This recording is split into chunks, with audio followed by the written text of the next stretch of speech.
नमस्कार दोस्तों, कैसे हैं आप लोग। उम्मीद करता हूं आप लोग बहुत अच्छे होंगे और आपकी तैयारी बहुत अच्छे से चल रही होगी, क्योंकि उत्तर प्रदेश पुलिस का री एग्ज़ाम बिल्कुल करीब है और उसी के चलते जो है दिन रात आप बच्चे लगे हुए हो तैयारी में। और अब क्या होता है कि एक होता है हार्ड वर्क और एक होता है स्मार्ट वर्क। इसे कह सकते हैं, एक कहते हैं हार्ड स्टडी और एक कहते हैं स्मार्ट स्टडी। और क्या होती है स्मार्ट स्टडी, उसको ही समझना है। हमें ये देखना है कि पिछली बार पेपर में जो है हमारे क्या चीज़ बिगड़ी थी। ठीक है, पेपर में हमारी क्या चीज़ बिगड़ी थी और कहाँ क्वेश्चन कटे थे, और उसमें ही हमें आप जो है एनालिसिस करना समझना है। तो आज जो हमारी जो क्लास है वो है यूपी पुलिस री एग्ज़ाम 2024 में मानसिक अभिरुचि पुलिस प्रशासन प्रणाली। मोस्ट क्वेश्चन है सारे, करें एक क्लास में 30 अंक पक्के। ठीक है, क्योंकि इसी एक क्लास से आपकी मानसिक अभिरुचि इतनी बढ़ जाएगी कि फिर आप कोई भी क्वेश्चन आप इत्मीनान के साथ उसको कर सकते हो, बहुत इत्मीनान के साथ कर सकते हो। परंतु उसके लिए जो है आपका परिपक्व होना बहुत ज़रूरी है। मगर हमें क्या सेंस लगाना है उस पर हम बात करेंगे। यही चीज़ आपको सिखाएंगे कि सेंस क्या होता है। जैसे 114वां क्वेश्चन था इसमें, ये 114वां क्वेश्चन इसमें था ये। और इस क्वेश्चन का क्या मैटर क्या था, देखिए। आप एक पुलिस अधिकारी के रूप में तैनात हैं। एक महिला ने अपनी नाबालिग बेटी की अतरंग तस्वीरों के संबंध में फ़ोन पर उत्पीड़न की शिकायत की। कानून के अनुसार आपको, पहले तो ये देखिए, अतरंग ये काम गंदा काम है, बहुत नहीं करना चाहिए।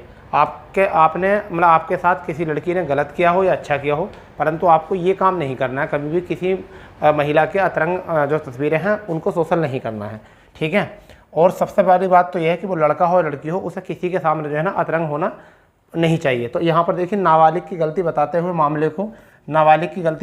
मामले को नज़रअंदाज करना चाहिए। पहली बात तो यह है। दूसरी है, नाबालिग के माता पिता को सावधान करना चाहिए और वैधानिक आरोप दायर करना चाहिए। तीसरा है, कॉलर आईडी ट्रेस के आधार पर आरोपी को गिरफ्तार करना चाहिए। चौथा है, माता पिता को अपनी बेटी से परामर्श करने की सलाह देनी चाहिए। तो इसमें कौन सा सही होगा मैं आपको बताने वाला हूँ। बहुत ही अच्छा क्वेश्चन है ये, बहुत ही अच्छा क्वेश्चन है ये, बहुत ही अच्छा क्वेश्चन है, समझ गए नहीं। तो मैं आपको बताने वाला हूँ यहाँ पर कि इसका सही आंसर जो है वो बेटा क्या बन जाएगा।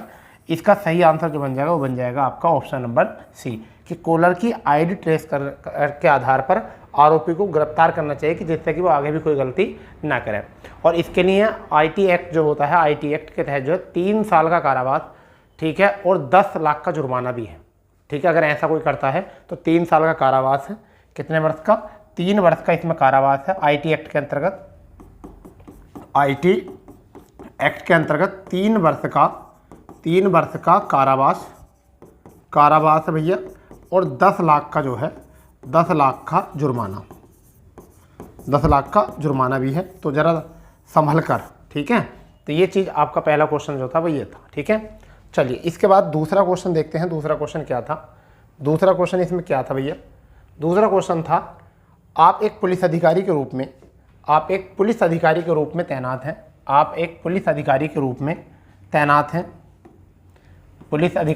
में तैनात हैं। ठीक है, सोशल मीडिया निगरानी से निषेधाज्ञा का उल्लंघन करते हुए अनाधिकृत राजनीतिक रैली की योजना का पता चलता है आपको। समझ गए नहीं? यानी कि ऐसा जो कि आपके निषेध, यहाँ पर रोकथाम है, जैसे किसी गली में, किसी मोहल्ले में, किसी शहर में जाने का मतलब वो नहीं है, परमिशन नहीं मिल पा रही है आपको, और फिर भी आपने वहाँ पर रैली की, ऐसी तुम्हें खबर मिली, तो आप क्या करोगे? तो पहला है, विद्रोही सोशल मीडिया पोस्ट के लिए आयोजकों को गिरफ्तार करना चाहिए। आदेश प्रतिबंधों को समझाने के लिए आयोजकों को बाध्य करना चाहिए। इंटरनेट सेवाओं के अस्थायी निलंबन का अनुरोध करना चाहिए।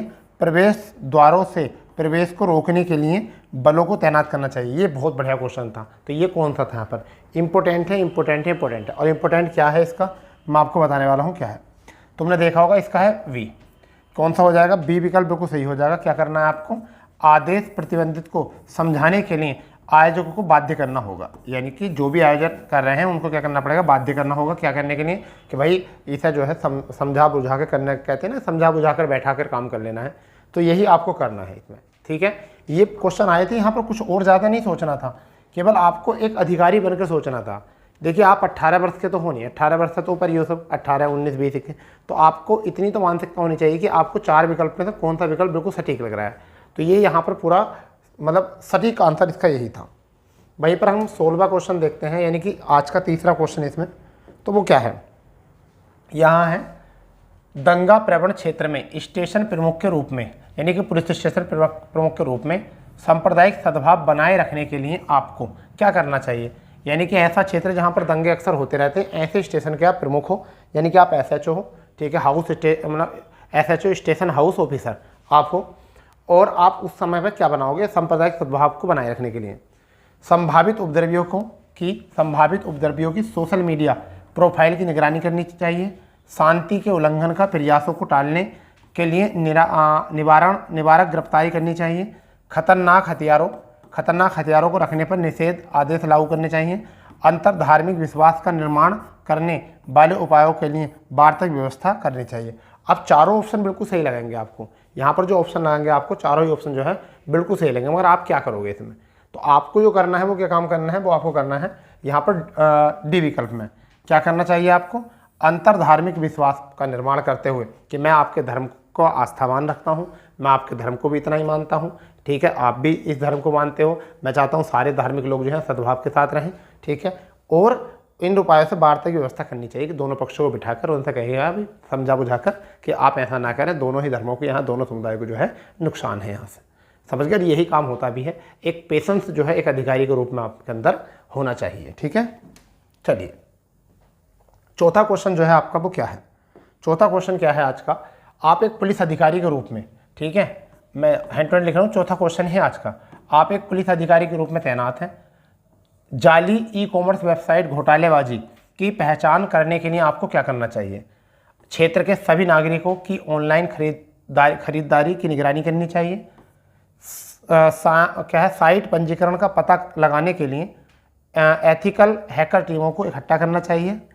हैकर्स को नियुक्त करना चाहिए और बिना सर्च वारंट के विक्रेता बैंक खाताओं का विश्लेषण करना चाहिए। सभी अनाधिकृत ऑनलाइन शॉपिंग पोर्टल और ऐप पर प्रतिबंध लगाना चाहिए। देखिए गलत है, नहीं, कुछ चीज़ें बहुत ही गलत देते हैं, मगर आपको करना क्या चाहिए समझिए। सबसे पहली बात तो यह है कि साइट पंजीकरण का पता करना चाहिए, ठीक है, कि किस साइट से हैकिंग हो रही है, और एथिकल हैकर टीमों को जो इकट्ठा करना चाहिए, जितने भी हैकर हैं उन टीमों को जो है इकट्ठा करना चाहिए जो हैक मतलब पता लगा सकें, ठीक है। एथिकल हैकर टीमों को इकट्ठा करना चाहिए, ठीक है, पहली बात ये। फिर दूसरा साइट पंजीकरण का भी पता लगाना चाहिए। यहाँ से पता चल रहा था कि ये ऑप्शन जो है आपका बिल्कुल सही। देखो यहाँ पर सारे शॉपिंग पोर्टल पर तुम नहीं लगा सकते, हैकर्स की नियुक्ति करना और बिना वारंट नहीं, ये भी नहीं कर सकते आप, समझ गए नहीं। फिर सभी क्षेत्र नागरिकों को ऑनलाइन खरीदारी सब तक कहाँ तक करोगे आप, तो ये भी नहीं कर सकते। तो खुलकर बोल देता है क्वेश्चन कि हमें क्या करना है, समझ गए नहीं, खुलकर बोल देता है हमें क्या करना है। चलिए अगला क्वेश्चन है आपका ये, यानी कि 18वां। वैसे कौन सा क्वेश्चन है, ये 5वां क्वेश्चन है। कौन सा क्वेश्चन है, 5वां। आप एक जांच अधिकारी हैं और एक प्रतिष्ठित आध्यात्मिक नेता यौन शोषण कांड में फंसा हुआ है और वह आपके द्वारा सामर्थ्य इच्छा कार्य के लिए आशीर्वाद और धन की पेशकश करते हुए दायर की गई कानूनी शिकायतों को रद्द करने का अनुरोध करता है। आपको क्या करना चाहिए। आपको मुकदमा क्षति को सीमित करने में नेता की आंतरिक रूप से सहायता करनी चाहिए। प्रक्रिया के अनुसार निष्पक्ष जांच करने के लिए प्रतिबद्ध होना चाहिए, ठीक है। कानूनी रूप से निष्क्रियता का वादा करके पीड़ित तक पहुंचे गुप्त रूप से सहायता करनी चाहिए। मानक मानदंडों का उल्लंघन करते नहीं, बिल्कुल ये भी नहीं। तो ये भी आपका गलत है, ये भी गलत है। तो आप किस दायरे में करोगे, प्रतिक्रिया के अनुसार जो प्रतिक्रिया होती है, वो नेता हो कोई भी हो, उसके लिए प्रतिक्रिया के अनुसार निष्पक्ष जांच करोगे। नेक्स्ट क्वेश्चन आपका होने वाला है अब ये 6वां क्वेश्चन, ठीक है भाई। अब 6वां क्वेश्चन क्या है देख लेंगे इसको भी। 6वें क्वेश्चन में दिया गया है आपका कि ऑनलाइन कट्टरपंथ के मामले की जांच करते समय आपको क्या करना चाहिए। पहली में है प्रतिक्रिया आकर्षित करने के लिए भड़काऊ पोस्ट करने वाले अंडर कवर एजेंट के रूप में कार्य करना चाहिए। दूसरा है ऐसे विषयों पर साइकोमेट्रिक एनालिस्टिक चलाने के लिए अदालत की मंजूरी प्राप्त करनी चाहिए। अच्छा, सार्वजनिक सतर्कता के लिए अधिकारी चैनलों पर संबंधित असत्यापित स्नैप्स साझा करने चाहिए।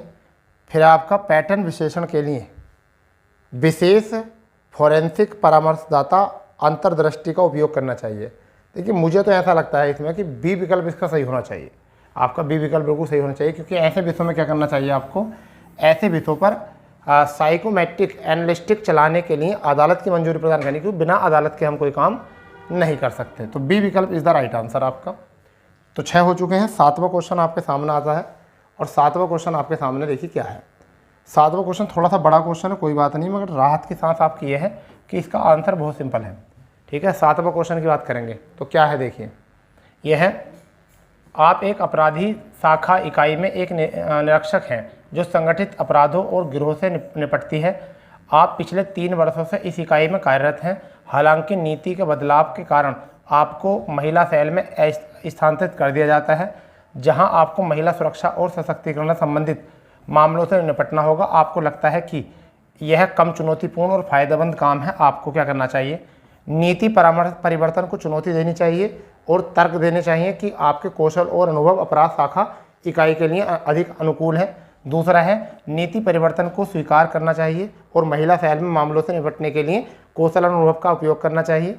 तीसरा है आपका, नीति परिवर्तन को स्वीकृत करना चाहिए और अपराध शाखा इकाई के अपने संपर्क और साझेदारी बनाए रखने के लिए प्रयास करना चाहिए।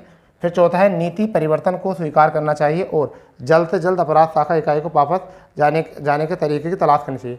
तो इसमें देखिए क्या होना चाहिए, इसमें आपका बी विकल्प सही हो जाना चाहिए। क्या हो जाएगा, नीति परिवर्तन को स्वीकार करना चाहिए और महिला सेल में मामलों के निपटारे के लिए आपसे कौशल को अपने अनुभव को उपाय करना चाहिए। ये बिल्कुल सही आंसर आपका हो जाएगा, बिल्कुल सही आंसर आपका हो जाएगा बी विकल्प। ठीक है भैया, चलिए 8वां क्वेश्चन जो है हमारा वो क्या है, 8वां क्वेश्चन हमारा क्या है, प्यारा क्वेश्चन है 8वां। ठीक है, 8वां क्वेश्चन क्या है, समझिए इस क्वेश्चन को, बहुत अच्छा क्वेश्चन है ये आपका। ठीक है, समझिए क्या है, राष्ट्रीय सुरक्षा की प्राथमिकता तब चरमोत्कर्ष पर पहुंचती है जब आपका जीवन साथी किसी गंभीर दुर्घटना का शिकार हो जाता है जिसके लिए सर्जरी की आवश्यकता होती है। आपको तो आपको ध्यान भटकाने से बचने के लिए परिवार को सूचित करने में देरी करनी चाहिए। परिचालन समन्वय नियुक्त करते हुए संक्षिप्त अवकाश लेना चाहिए। पारिवारिक प्राथमिकता के लिए डिप्टी को पूरा प्रभार सौंपना चाहिए। रणनीति रूप से व्यापक टीम के बीच विशेषज्ञता क्षेत्रों को आवंटित करना चाहिए। बिल्कुल, अब यहाँ से मुझे ऐसा लगता है कि आपको यहाँ पर डी विकल्प का प्रयोग करना चाहिए। रणनीति रूप से व्याप्त टीम के बीच विशेषज्ञता क्षेत्र को आवंटित करना चाहिए कि भाई मैं ऐसा ऐसा हो रहा है मेरे साथ, मेरे जीवन साथी ऐसा है, तो फिर मुझे जो है थोड़ा सा ये काम करना, तो फिर क्या है अपनी टीम में बांट कर जो है काम जो है बढ़ जाएगा और फिर जो है आपको आराम से वहाँ पर अपने परिवार, अपने जो जीवन साथी है उसके दुर्घटना के बारे में जो है आप काम आसानी से कर सकते हो। ठीक है, चलिए मतलब आपका हो जाएगा 9वां क्वेश्चन, यानी वैसे 22वां क्वेश्चन 122वां, और आपका जो हो जाएगा ये 9वां क्वेश्चन हो जाएगा पुलिस अभिरुचि का। ये देखिए, एक पुलिस अधिकारी के रूप में आपके जिले में अल्पसंख्यक धार्मिक घृणा अपराधों की रिपोर्ट करते हैं। आपको क्या करना चाहिए, कट्टरपंथी विचार समूह का ऑनलाइन प्रोफाइल निगरानी करनी चाहिए। बिल्कुल, देखिए ये तो कर ही नहीं सकते आप तुम अभियोजन फास्ट ट्रैक करते हुए अनुकरण सजा की घोषणा। अभी कैसे सजा कर दोगे जब तक पता नहीं चलेगा। तो नफरत भरे पोस्टों की बड़ी पैमाने पर रिपोर्ट करने के लिए जिला साइबर गलत गश्त, नहीं ये भी नहीं कर सकते अभी। सामुदायिक नेताओं को शामिल करते हुए धर्मांतरित शांति पहल का, हाँ ये ठीक है, नेताओं को भी और अपने आप भी इसमें बैठा सकते हो और कह सकते हो भाई अंतर धार्मिक शांति पहल का आयोजन करना चाहिए, ये काम कर सकते हो, ये अच्छा है। ठीक है, वहीं पर हम नेक्स्ट क्वेश्चन देखते हैं। 10वां क्वेश्चन क्या है, 10वां क्वेश्चन ही प्यारा क्वेश्चन है। देखिए इतने बुरे क्वेश्चन नहीं आए थे जितने बुरे आप सोच रहे थे। आपके अंदर अगर बुद्धि होती तो आप कर देते, मगर क्या है आप रटते हो चीज़ों को। आप अपने 1450 ग्राम का जो है ना प्रयोग नहीं करते। ठीक है, 1450 ग्राम का प्रयोग अगर करना सीख गए ना तो मज़ा आ जाएगा फिर। तो देखिए क्या है, एक पुलिस अधिकारी के रूप में आप वरिष्ठ अधिकारियों के खिलाफ महिला कांस्टेबल की ओर से कार्यस्थल पर यौन उत्पीड़न की शिकायतें देखते हैं। आपको क्या करना चाहिए, कार्यवाही का वादा करते हुए आंतरिक शिकायत समिति का गठन करना चाहिए। बड़े पैमाने पर लिंग संवेदनशीलता प्रशिक्षण मॉड्यूल लागू करना चाहिए। अच्छा, कमांडर भूमिका से अपलिप्त कर्मियों के स्थानांतरण को लागू करना चाहिए। गोपनीय सुनिश्चित करते हुए मामलों को बाहरी एजेंसी से संदर्भित करना चाहिए। बड़ा प्यारा क्वेश्चन है। ठीक है, बहुत ही प्यारा क्वेश्चन है, 10वां क्वेश्चन है। और क्या है इसका समझिए, महिला अधिकारी कांस्टेबल है तो क्या करना है, कार्रवाई का वादा करते हुए आंतरिक शिकायत समिति का गठन करना चाहिए। ये सही है भाई, आप कहीं भी जाओगे तो उसका वादा तो करके आओगे कि हम ऐसा ऐसा करेंगे, आप आश्वासन देकर आओगे जरूर और फिर उस पर काम भी करोगे। तो ये जरूरी है आपके, अगर आप पुलिस अधिकारी हो तब। ठीक है, तो ए पार्ट इसमें बिल्कुल सही हो जाएगा, बिल्कुल फिट बैठेगा यहाँ पर। चलिए अब हम देखते हैं 11वां क्वेश्चन क्या है। 11वां क्वेश्चन क्या है, बहुत प्यारा क्वेश्चन है 11वां भी। एक पुलिस अधिकारी के रूप में निम्नलिखित द्वारा देशभक्ति का सर्वोच्च प्रदर्शन करता हूँ। क्या, कानून तोड़ने वालों से रिश्वत स्वीकार करके, अरे वाह ये क्या है, प्रदर्शनकारियों को बस में करने के लिए बल का प्रयोग करना, लोकतांत्रिक संस्थाओं की सुरक्षा करके, नागरिकों पर अपने धार्मिक मूल्यों को थोप कर। यहाँ पर देखिए 3 क्वेश्चन ऐसे हैं जो तीनों में आपको बिल्कुल ऐसा लग रहा है सही है। परंतु यहाँ स्थानीय प्रदर्शनकारियों को बस में करना कोई काम नहीं होता, ठीक है। यहाँ पर नागरिकों को धार्मिक नहीं, तुम आप कैसे थोप दोगे, तो ये अच्छा है लोकतांत्रिक संस्थानों की सुरक्षा करके, क्योंकि लोकतांत्रिक मतलब जितने भी लोकतंत्र के संस्थान हैं, जैसे तहसील होगी आपकी, आपके थाना हो गया, आपका समुदाय केंद्र हो गया, इन जितने भी हैं उनको आप क्या करोगे, उनको सुरक्षा, क्योंकि पुलिस का काम है सुरक्षा करना। तो यही आप एक पुलिस के सर्वोत्तम देशभक्ति का सर्वोत्तम प्रदर्शन ये करोगे कि राज्य के अंदर रहकर आप उसको क्या करोगे, आप अपने लोकतंत्र की संस्थाओं की सुरक्षा करोगे, क्योंकि पुलिस का मतलब सुरक्षा करना होता है। प्रशासन जो है वो तो चला रहा है, ठीक है, प्रशासन तो आपके अधिकारी लोग चलाएंगे, ठीक है, तो आप सुरक्षा के नहीं होते हो केवल, ठीक है। नेक्स्ट क्वेश्चन जो है वो आपका हो जाएगा 12वां क्वेश्चन। आपका 12वां क्वेश्चन क्या है, एक पुलिस अधिकारी के रूप में आपको अपने कौशल और ज्ञान को बढ़ाने के लिए समय समय पर प्रशिक्षण और मूल्य के गुजरना पड़ता है। निम्नलिखित में उस संस्थान का नाम क्या होगा जहां पुलिस सेवा और भारतीय पुलिस सेवा के अधिकारियों को प्रशिक्षण प्रदान करना जाता है। तो बताइए क्या होगा, बिल्कुल बढ़िया तरीके बताइए। राष्ट्रीय पुलिस अकादमी, ठीक है, राष्ट्रीय रक्षा अकादमी, ठीक है, राष्ट्रीय सुरक्षा गार्ड अकादमी, राष्ट्रीय फोरेंसिक विज्ञान, नहीं भाई, यहाँ पर प्रशिक्षण के लिए क्या होता है, राष्ट्रीय पुलिस अकादमी देखा होगा, जैसे मुरादाबाद में राष्ट्रीय भीमराव पुलिस अकादमी है, यहाँ पर भीमराव अम्बेडकर पुलिस अकादमी। तो आपका ये आ जाएगा ए पार्ट। यहाँ से बड़ा सिंपल क्वेश्चन था यहाँ पर, ठीक है भैया, बहुत सिंपल का क्वेश्चन था यहाँ। चलिए अंतिम क्वेश्चन की तरफ चलते हैं। आज के सेशन का अंतिम क्वेश्चन है। आपको इसी प्रकार की क्लासें मिलती रहेंगी, आप चिंता ना करें, ठीक है, बिल्कुल चिंता ना करें। यह आपका देखिए, एक पुलिस अधिकारी के रूप में आपको एक बैंक मैनेजर के बंधकों के साथ चल रही सशस्त्र डकैती के बारे में घबराहट भरी कॉल आती है। मानक संचालन प्रक्रियाओं के अनुसार इसमें से आपकी तत्काल प्रतिक्रिया क्या होनी चाहिए। बिना किसी बैकअप के सीधे अपराध स्थल पहुँचना, ये तो देखिए बहुत ही बड़ा गुनाह है, जाना ही नहीं है, वरना तो फिर तिरंगे में लिट कर आओगे, देख लेना। दूसरा है अन्य अपराध आपातकालीन सेवाओं की सूचित करके उनके साथ समन्वय, देखिए ये भी नहीं होगा। क्षेत्र को अलग करने के लिए सीमा चौकियां स्थापित करेंगे, नहीं भाई। सार्वजनिक जानकारी इकट्ठा करने के लिए सोशल मीडिया का उपयोग करें, बिल्कुल ये ठीक है। पहले सार्वजनिक जानकारी इकट्ठा करेंगे कि वो बात सही है नहीं है, तब आप करोगे, तो ये आपका हो गया यहाँ से। इसी प्रकार की आपको जो है मिलती रहेंगी यहाँ से आपकी क्या ऐसी क्लास है, और हम कोशिश करेंगे आपको कि इसी पर एक पूरी क्लास बनाएंगे। फिलहाल में आपको पहले लेवल बताना बहुत ज़रूरी था, लेवल बताना बहुत ज़रूरी था कि हाँ किस लेवल के जो है क्वेश्चन इसमें आते हैं। चलिए, तो बहुत अच्छा किया है, मगर तो इसके लिए जो है ना तुम्हारे लिए 1-2 लाइन बनती है। वो क्या है, ठीक है, वो लाइन क्या है, आराम से सुनना, ठीक है। मिल सके जो आसानी से उसकी ख्वाहिश किसे है, मिल सके जो आसानी से उसकी ख्वाहिश किसे है, जिद तो उसकी है जो मुकद्दर में लिखा ही नहीं है। तो इस बात से आप बहुत कुछ सीख गए होंगे कि ये क्वेश्चन कुछ ऐसे थे जिनको आप आसानी से जो है समझ नहीं सकते थे, मिल नहीं सकता, परंतु इसी के लिए जिद करनी है आपको, ठीक है। तो अगर आपको सेशन में मज़ा आया हो, अच्छा लगा हो सेशन, तो सेशन को शेयर कर देंगे। पहली बार चैनल से जुड़े हैं, चैनल को सब्सक्राइब करके बेल आइकन ऑन करके रख देंगे बिल्कुल अच्छे से, जिससे कि आने वाली प्रत्येक वीडियो का नोटिफिकेशन आपको इसी प्रकार से मिल जाए और आप ऐसी क्लासों का जो है आनंद लेते रहें। तो मिलते हैं अपनी नई क्लास पर, जब तक के लिए जय हिंद, जय भारत, वंदे मातरम।